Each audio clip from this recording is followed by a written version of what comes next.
السلام علیکم ناظرین، اردو ٹی وی چینل میں خوش آمدید۔ ویورز، ڈرامہ سیریل عہد وفا ایپیسوڈ 15 میں آپ دیکھیں گے دعا کے والد راحیل کے والدین سے کہتے ہیں میں دعا کی شادی وہیں کروں گا جہاں اس کی خوشی ہوگی، تو دوسری جانب شارق بھی اپنی منزل کی طرف رواں دواں ہیں۔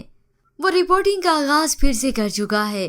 ایک سرکاری اسکول کے حالات دکھاتے ہوئے وہ اپنے پیکج میں کہتا ہے ہمارے ملک کا بچہ بچہ پڑھ چکا ہے، اس لیے ہم گدھوں اور بھینسوں کو تعلیم کے زیور سے آراستہ کر رہے ہیں۔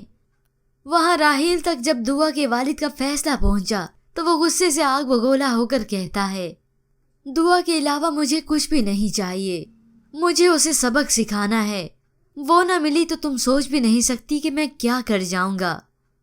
تو اگلے سین میں ویورز آپ دیکھیں گے سعد کا خواب آخر کار پورا ہو چکا ہے۔ گلزار حسین اسے کہتا ہے آخر کار تو اس کمرے میں پہنچ گیا جہاں تو نے فرسٹ ٹائم سے نظر رکھی ہوئی تھی۔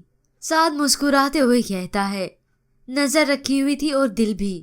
وہاں شارق کا پیکج جب ٹی وی پر ریلیز ہونے والا ہے، ریمشا اسے بتاتی ہے 9 بجے کا بلیٹن دیکھ لینا، تو اسے کہتا ہے 10 بجے تگڑا کھانے آ جانا۔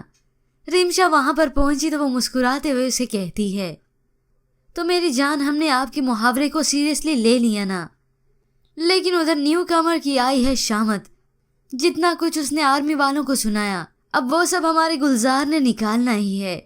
گلزار حسین اسے الٹا لٹکائے ہوئے ہے، تو جاتے جاتے سعد کی اس پر نظر پڑی تو وہ ان کے قریب آ کر پوچھتا ہے کیا کیا اس نے؟ گلزار جواب میں کہتا ہے گستاخی۔ اس نے ایک گستاخی تو کی نہیں تھی جو اسے بخش دیتا، اتنی باتیں اس نے سنائی، اسے سیدھا کرنے کے لیے اب اسے الٹا لٹکانا ہی تھا۔ ویورز، آپ کے خیال میں کیا گلزار حسین نے اسے اچھا سبق سکھایا؟ اس کے متعلق ہمیں اپنی قیمتی رائے ضرور دیجیے گا۔ مزید ڈراماز پرومو کے لیے آپ دیکھتے رہیے اردو